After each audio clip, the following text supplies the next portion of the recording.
Salut tout le monde, j'espère que ça va. Donc aujourd'hui, nouvelle vidéo zapping. Aujourd'hui les amis, on retourne sur X se regarder énormément de posts. Et là j'en ai vraiment beaucoup, plus d'une vingtaine. Donc je ne suis même pas sûr de tout garder. Je vais essayer de pas trop parler, sinon la vidéo va être interminable. Et en plus de ça, j'ai le nez un peu bouché. Donc parfois je parlerai avec le nez. Je m'excuse d'avance, calme-toi. Bref, on ne perd pas de temps. Petit like pour la force, petit commentaire pour le référencement. Let's go, on commence avec le premier post qui nous vient de Thaïs Descuffon qui a marqué: les blondes ne sont pas stupides, en réalité, elles ont même un QI légèrement plus élevé que la moyenne, qui a façonné ce mensonge visant à l'autodétestation des blancs. Alors elle a tout une pine. Elle commence à parler des blondes et elle intègre tous les blancs. On sait pertinemment pourquoi elle a fait ça sur X. Après, c'est mon avis personnel. Peut-être que je me trompe. Mais c'est pour diviser, premièrement, donc mettre les blancs d'un côté et les autres, les méchants de l'autre, les racisés. Mais les blondes ne sont pas stupides. Ouais, on le sait. Après, là, je vais donner ma théorie qui sort de mon cul. Je pense qu'à l'époque, il y avait tellement de brunes que les blondes, c'était un peu la rareté, tu vois. Et du coup, comme l'être humain est un peu stupide, il pense que ce qui est rare est automatiquement beau. Donc, dans l'inconscient collectif des hommes de l'époque, ils devaient se dire, la blonde, elle est belle, tu vois. Et comme ces hommes de l'époque pensaient que la femme était inférieure à eux, donc qui est stupide, il devait se dire que la femme blonde qui est belle devait être le summum de la stupidité. Et je pense que c'est de là qu'a découlé les blagues sur les blondes, tout simplement. Donc ça a découlé du patriarcat. Donc les personnes qui ont façonné ce mensonge visant à l'autodétestation des blancs, c'est les blancs eux-mêmes, tu vas me dire. Bref, on enchaîne avec ce post de Citizen Media et c'est marqué flash. Le père et l'enfant agressés par Nawel Madani livrent leur témoignage. Nawel a dit une phrase: je vous dis la vérité, même moi, à l'heure actuelle, je ne pourrai jamais entendre ça de ma vie. Tu mets un enfant par terre, tu le regardes et tu dis à partir de maintenant, tu ne vas me respecter. Et quand le copier est parti, moi je suis vite arrivé à sa hauteur. Et quand je suis arrivé à sa hauteur, avant d'arriver à sa hauteur, il y a une chose qui est très importante, qu'il ne faut pas oublier. Elle a dit une phrase, que je vous dis la vérité, même moi, à l'heure actuelle, je ne pourrai jamais, je vous dis la vérité, jamais entendre ça de ma vie. De dire, à partir de maintenant, tu vas me respecter. Comme si on la connaissait bien avant. Non, pas du tout. Pas du tout. Tu mets un enfant par terre, tu le regardes et tu dis à partir de maintenant, tu ne vas me respecter. L'enfant, il s'est mis à crier. Et quand c'est là, avant qu'il crie, je suis déjà arrivé. Et mes enfants, les trois aînés, justement, quand ils ont vu ça, ils étaient choqués, ils étaient partout, papa, Jules s'est fait frapper. Et que je réponds à quoi? Comment ils ont réagi, les gens qui étaient autour? Parce que c'est une avenue quand même qui est très fréquentée, les gens. Ils étaient tous choqués, et tout de suite, ils ont porté, il y avait pas mal de témoins. Et tous ces témoins, quand ils ont regardé ça, ils ont même dit non, c'est la première fois qu'on voit ça. Ok, alors premièrement, je vais couper l'herbe sous le pied des personnes qui voudront se moquer du petit parce qu'il met son doigt dans son nez. Il est handicapé, hein, au cas où je l'ai lu dans les commentaires, il y a une personne qui l'a dit comme quoi il était handicapé. Peut-être que c'est vrai, peut-être que c'est pas vrai, mais on dirait en tout cas. Deuxièmement, j'ai l'impression que les personnes qui s'attaquent au daron, pour pas s'attaquer à Nawel, c'est qu'ils n'arrivent pas à défendre Nawel. Parce qu'en fait, c'est indéfendable ce qu'elle a fait. Ok, le daron, il était tard la nuit avec ces enfants-là, tu peux dire ce que tu veux. Mais Nawel, ce qu'elle a fait, c'est n'importe quoi. Mais vous réalisez un peu, vous savez c'est quoi un enfant de 6 ans? Elle a mis un coup de pied dans le thorax d'un enfant de 6 ans. Et dans le thorax, bien sûr, parce qu'elle a mis un low kick. Il est tout petit. C'est pas une karatéman, elle a pas mis un high kick. Mais je sais pas, mais imaginez juste que ça avait été un homme. Imaginez un homme qui met un coup de pied à un enfant de 6 ans. Garde à vue, automatiquement garde à vue. Elle a rien du tout, hein.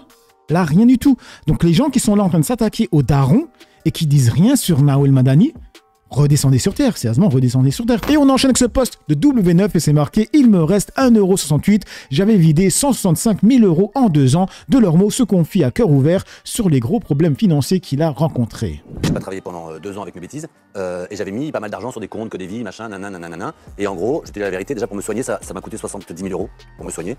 3 cures, les psys c'est 130 € là à chaque fois et j'en voyais 2 par semaine. Beaucoup d'achats de drogue, qui allait jusqu'à 3 000 € par mois à peu près.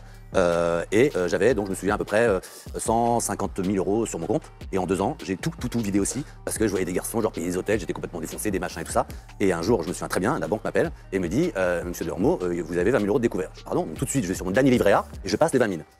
Je pars en cure et je vois qu'il me reste 1,68 € sur mon compte. J'avais vidé, je pense, à peu près 165 000 € en 2 ans, comme ça. Et puis, en plus, comme je faisais plus rien, les huissiers frappaient à ma porte, venaient parce que j'ouvrais plus mon ordi, je payais plus rien, je payais plus les trucs, donc je payais tout 3 fois, les machins. Donc effectivement, je pense qu'en 2 ans, j'ai dû claquer à peu près tout ce que j'avais mis de côté, c'est-à-dire à peu près 170 000 €. Je ne pensais jamais un jour, moi qui ai toujours eu de l'argent, je le reconnais, que je verrais 1,68 €.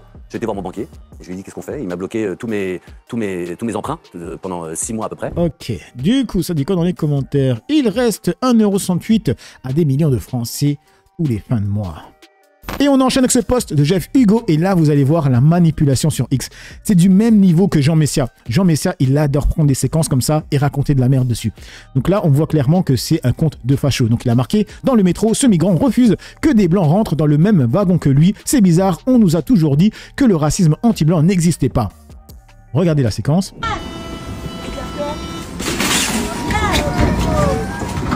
Voilà, là, on voit un noir qui jette un blanc. Et pour lui, c'est automatiquement un migrant, premièrement. Deuxièmement, il y a le fact-checking de X. Donc, il a marqué « Fake news, l'homme expulsé du métro avait agressé sa compagne. Le passager est intervenu pour la protéger, pas pour exclure quelqu'un en raison de sa couleur de peau. » Et il y a même la source ici. Et regardez, il a quand même 3500 likes. Et les personnes qui ont liké, est-ce que pour eux, il y a un contexte ? Parce que bizarrement, ça, c'est les genres de personnes qui, quand il y a les flics qui font des bavures, ils sont là en train de dire « Ah, mais le contexte, mais le contexte. » Est-ce qu'il y a un contexte là? Ils n'ont pas fait attention là. Il y avait une personne là qui a dit « Supprime facho de merde ». Oh merde. Là, c'était marqué, c'était le 12 janvier, donc à Lille, un homme frappait sa femme dans le métro. Un passager témoin de la scène lui a demandé à plusieurs reprises de cesser. À l'arrêt suivant, le passager a pris l'initiative de faire sortir l'homme du train pour protéger la femme. Bref. Et on continue avec ce poste de Impact, c'est marqué alerte générale, encore une nouvelle taxe pour les Français. Le gouvernement de Sébastien Lecornu prévoit de taxer à hauteur de 8% le complément de salaire tel que les titres restaurants, les chèques vacances et les chèques cadeaux. Une mesure qui pourrait réduire le pouvoir d'achat de millions de salariés. Et du coup, il y a une personne qui a dit... Ils en sont à aller gratter quelques euros sur nos tickets resto et nos chèques vacances pour éviter de taxer leurs potes milliardaires ou réduire les subventions aux grandes entreprises. Jusqu'à quand on va les laisser faire ? Et on continue avec le gouvernement Lecornu, c'est marqué alerte info, nouvelle taxe pour les Français. Cette fois-ci, ça concerne les malades. Le budget 2026 du gouvernement Lecornu prévoit de taxer les indemnités journalières versées aux personnes atteintes de maladies longues ou graves, cancer, diabète, asthme, etc., soit près de 14 millions de Français concernés.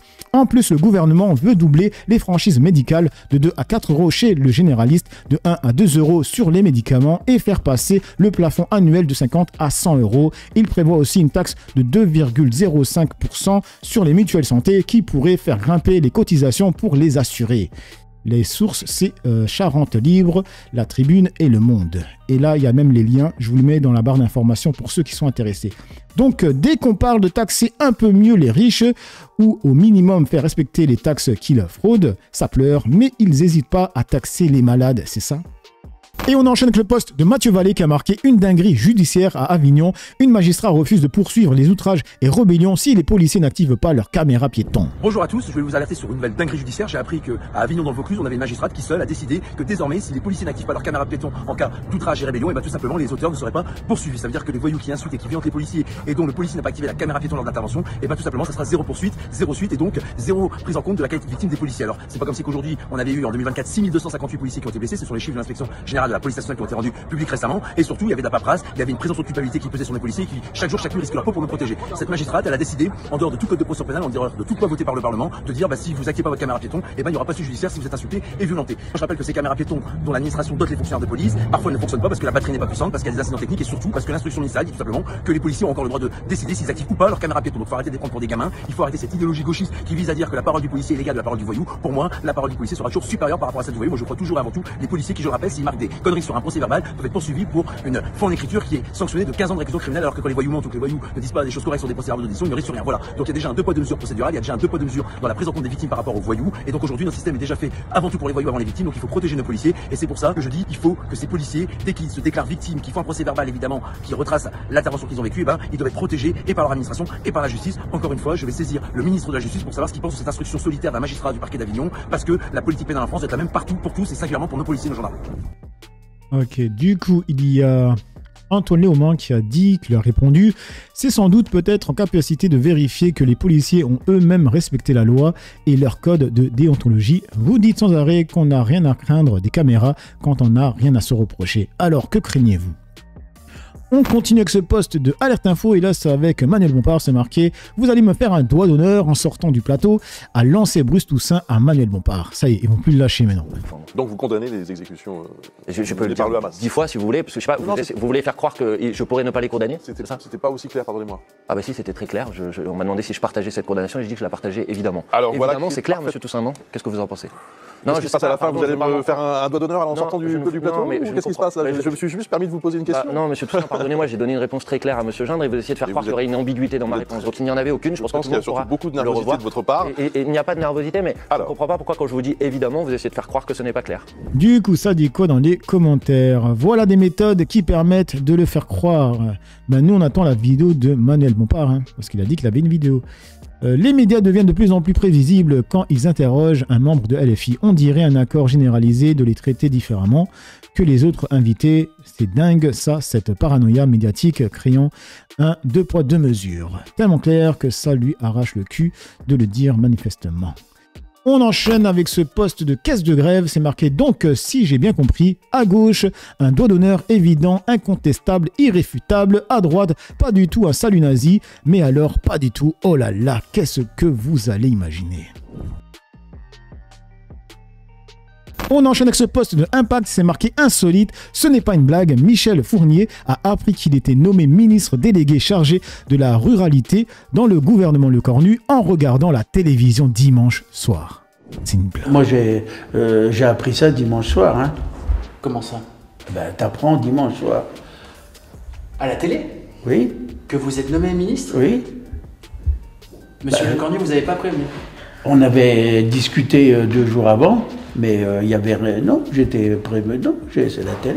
Vous l'avez découvert à la télé? Oui. Et comment vous Puis ça réagissez? intéresse.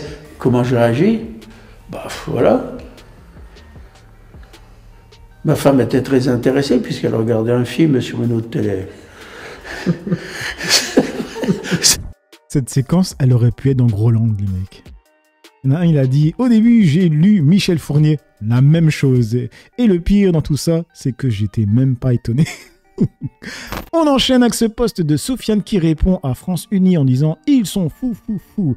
Donc c'est avec Yann Braun-Pivet qui dit « Il faut taxer davantage l'héritage, ce truc qui tombe du ciel est malsain, ça suffit ». Des héritages qui, comme ça, passent de génération en génération. Vous savez, le truc qui vous tombe du ciel, il y a un moment où ça suffit. Ça peut pas, comme ça, se poursuivre sur des générations et des générations. Donc oui, moi je pense qu'il faut en tout cas taxer davantage les héritages, mettre ce sujet en débat sur la table. Alors ça ne sera pas fait au détour d'un amendement, mais en tout cas, il doit y avoir un travail collectif qui est mené sur la taxation des héritages. Je suis un peu mitigé. Je me demande de quel niveau d'héritage elle parle. Parce que pour les gens comme nous, les randoms, qui essayons d'avoir un patrimoine, tu vois, à léguer à nos enfants, c'est-à-dire quoi, ils veulent nous taxer. En tout cas, taxer nos enfants. Je peux comprendre pour quelqu'un qui hérite de millions et de millions, qui vient d'une famille millionnaire ou milliardaire, peu importe, le taxer de 2%. Un exemple, hein, ça va pas le toucher. En vrai de vrai, tu vois, sur un héritage. Mais taxer des personnes qui ont galéré, qui ont, je sais pas moi, un patrimoine de 200 000, 500 000 euros, tu vois, les taxer, franchement. On essaie en fait de s'élever, tu vois, on part du plus bas, donc on monte quelques étages. On arrive, on va dire, au premier étage. Donc, on voudrait que notre enfant parte du premier étage, pas comme nous, de la cave, tu vois. Et là, il voudrait les taxer. C'est ce que je comprends, tu vois. Et moi, là, non. Non, tu vois, non. Tout simplement. Bref, on enchaîne. J'espère que j'étais clair. Du coup, on enchaîne avec le poste de Jacques Renardière. C'est marqué « Les milliardaires payent pour vous informer, Olivier Berruyer ». Est-ce que c'est normal d'arriver chez soi, de tourner la télé, d'avoir un milliardaire qui vous a payé pour que vous ayez de l'information? Enfin, vous vous dites pas, quand même, il y a un problème. Pourquoi ce type, il dépense son argent pour, soi-disant, m'informer? Je veux dire, c'est Mère Teresa, c'est quoi? C'est un philanthrope. Qu'est-ce qu'il veut? Oui, il y en a plein des philanthropes, en fait.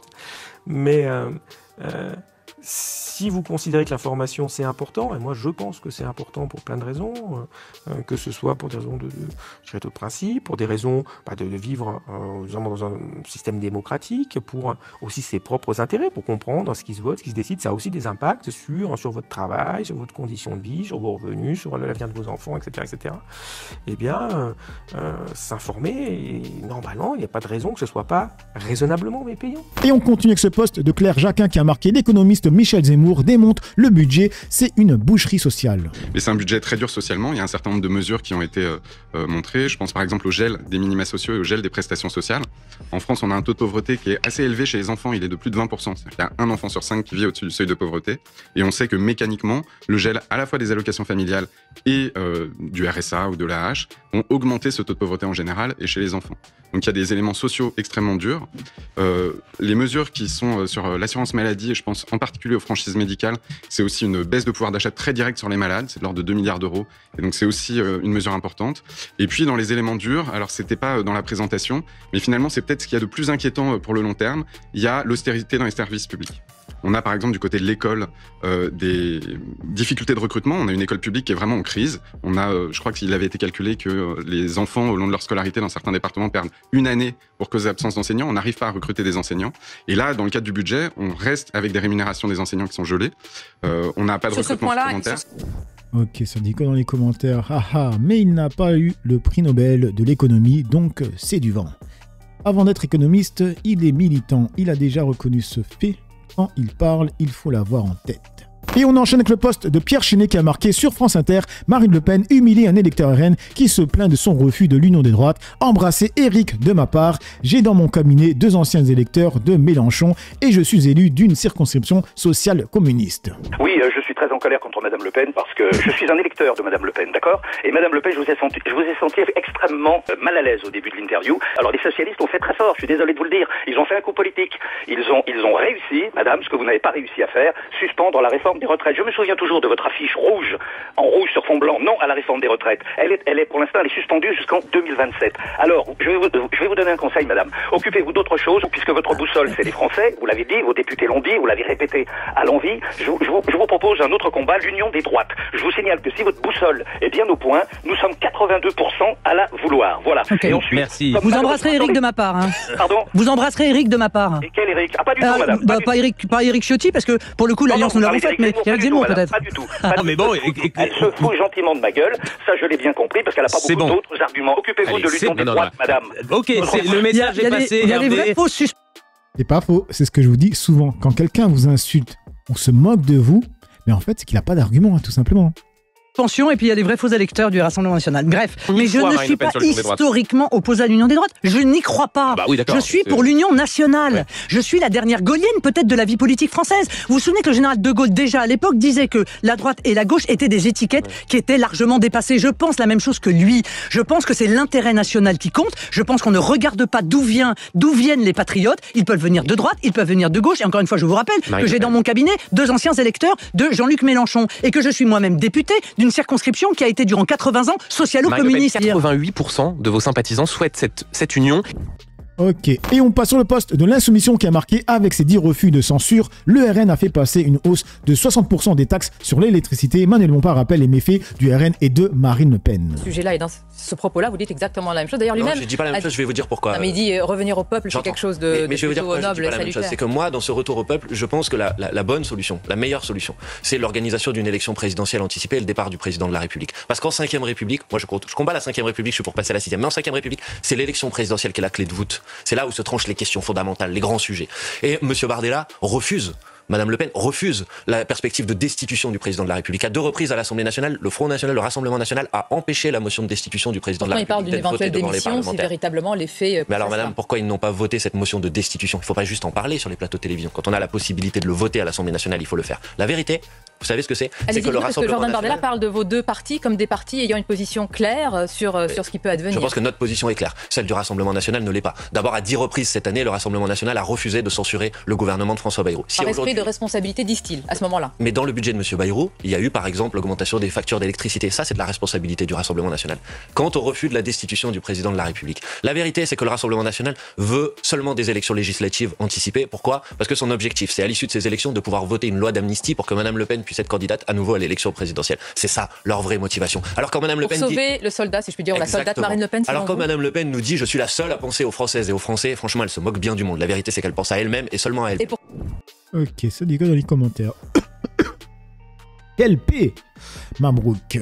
Ces 2 partis sont des alliés inséparables. RN, LFI, tous pourris. Macron est juste président grâce à LFI et par 2 fois. Et on enchaîne avec le poste de Union Nationale Populaire qui a marqué Macron démission, Macron rentre chez toi, la France vous êtes des antisémites, on vous déteste, une Française de papier israélienne de cœur dit tout le bien qu'elle pense du pays qui lui a tout donné. Je peux vous dire que plus cette libération approche, plus les minutes paraissent longues aux Israéliens qui se sont réunis ici ce soir pour ces Israéliens très importants. Comme vous le voyez, il y a beaucoup de gens qui sont ici, y compris... Ah ouais, quand même. Du coup, ça dit quoi dans les commentaires? À l'inverse, dommage que la France ait perdu de sa splendeur avec Macron. Et dans tous les domaines, il met un screen, des Palestiniens défilent en soutien à la France. Des Palestiniens ont manifesté à Ramallah pour soutenir la France après la vague d'attentats commises par des djihadistes. Il y a quoi d'autre? C'était en 2015, au cas où. Dès qu'elle sera malade, elle reviendra. La France, tu l'aimes ou tu la quittes, Nicolas Sarkozy, juif séfarade, par sa maman. Bref, on continue avec ce poste de Citizen Media, c'est marqué Alerte Info, l'ancien député israélien Moshe, je vais pas dire son blaze sinon je vais l'écorcher, dans l'émission d'information la plus regardée d'Israël, il dit, comme l'a dit le H, je ne peux pas vivre s'il reste un seul juif, nous ne pouvons pas vivre ici avec un islam nazi à Gaza, il faut rendre Gaza hébraïque. Les mecs, ils s'en cachent même plus. Ils s'en cachent même plus. איך אמר היטלר יימח שמו? אני לא יכול לחיות בעולם הזה אם יש יהודי אחד נותר בו. אנחנו לא נוכל לחיות בארץ הזאת עם אסלאמו-נאצי אחד שכזה נשאר בעזה. ואנחנו לא חזרנו לעזה, והפכנו אותה לעזה העברית. אתה רוצה להפוך את עזה לעזה העברית? חד משמעית כן, כי אם לא, אם עזה לא תהפוך ליפו, יפו תהפוך לעזה. חברים, זה הסיפור. השאלה זה, אבל השאלה אין הקדשה להם לא להפוך. On termine avec ce poste de The News et c'est avec Meir Habib, le meilleur d'entre eux. Donc il a dit « J'ai organisé une conversation entre le premier ministre israélien et le président français. Question, comment un ancien condamné peut-il agir comme intermédiaire entre le président de la République française et un dirigeant étranger avec accès à des informations confidentielles ?» Rappel, ancien vice-président du CRIF, Meir Habib a été condamné en 91 à 1 an de prison avec sursis pour violence volontaire, coup et rébellion suite à une rixe en 88 à Paris. Membre du Bétard, il a participé à des violences blessant 8 personnes, dont un septuagénaire resté dans le coma plusieurs semaines. Les victimes ont été indemnisées via le fonds de garantie des victimes d'actes de terreau. Benjamin Netanyahu fait le travail en vérité. Benjamin Netanyahu a refusé qu'Emmanuel Macron vienne en Israël. Il voulait venir le 17 plusieurs reprises et j'ai organisé une conversation entre les deux chefs d'État, le Premier ministre et le Président, mais il serait venu en Israël s'il avait conditionné la reconnaissance d'un État palestinien à la libération des otages, ce qu'il n'a pas fait, ce qui est une faute morale grave, qui est un prix au Hamas, un prix aux terroristes, un prix aux djihadistes qui ont ensanglanté la France. Et ça, croyez-moi, les Français sont en train de s'en rendre compte. Ah, je sais pas, il n'y a plus de son. Bref, du coup, ça dit quoi dans les commentaires? N'oublions pas ces sociétés écrans qui ont servi à l'arnaque de la taxe carbone. Entre racailles. Deux jeunes dépouillent les retraités. 2 meurtres commis par le président français Macron à Berlin. Oh, ça c'est bizarre. Bref. On a terminé avec cette petite vidéo zapping, réaction, dites-moi ce que vous en pensez dans l'espace commentaire, dans la joie, la bonne humeur, sans insulte comme d'habitude. N'oubliez pas le petit like pour la force, petit commentaire pour le référencement, j'ai assez parlé. Pour le peu que j'ai parlé à vous décrire, tout le monde.